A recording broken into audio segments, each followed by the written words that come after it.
I know all of you are very busy, and I would like to sincerely express our appreciation for accepting our invitation and taking time from your busy schedules to participate in the NICTAC's first policy consultative workshop. I say the first because we have more of these workshops as we help shape and formulate ICT policy and strategies to help bring about true inclusive socio-economic growth through ICT. Today's event is a fulfillment of the mandate given to us by the President to formulate the appropriate policy and program framework that will promote the rapid development and improve global competitiveness of our country's ICT industry through research and development and through linkages with industry and academia. As mentioned in our invitations, we seek to achieve three things at this workshop. One, to orient policy stakeholders to the nature and function and operational parameters of the NICTAC, as outlined in its draft charter.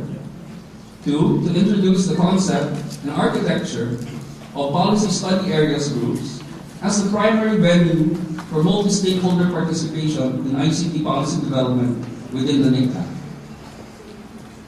And three, to identify and convene specific policy study areas for urgent multi-stakeholder discussions towards concrete policy recommendations. The study group areas are of particular importance to us, as we believe that policy development in these areas are needed in order to have a healthy policy environment to ensure that government and industry and our citizens maximize the benefits of ICT. Four areas of study we have identified are, number one, the National Broadband Plan, TV White Space. Number two, cybersecurity, data privacy, and the government cloud. Government ICT standards, personnel, procurement, education. And number four, legal convergence, code of ICT-related laws. Although these are the priority areas we have listed, I am sure that there are other study areas that we also need to focus on. As such, we have designed this workshop to be open for the development of other areas of study. In January of this year, we organized a multi-stakeholder consultation on TV White Space, wherein we invited various stakeholders from broadcast, telecommunications, ICT industry associations, and the media to discuss the possibility for these new exciting technologies. From the faces I see here today, I know many of you were in attendance at that event. But for those that are not familiar with these technologies, TV White Space refers to the use of unallocated UHF and VHF frequencies that are for data communications in the TV spectrum.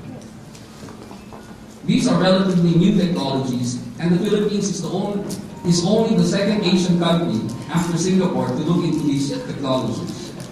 We believe that TV White Space technologies are an ideal fit for the Philippine situation, with its long-range propagation characteristics, the capacity to go to peak foliage, and the ability to travel over water. Gives them an edge over other wireless standards, especially in an island nation like ours.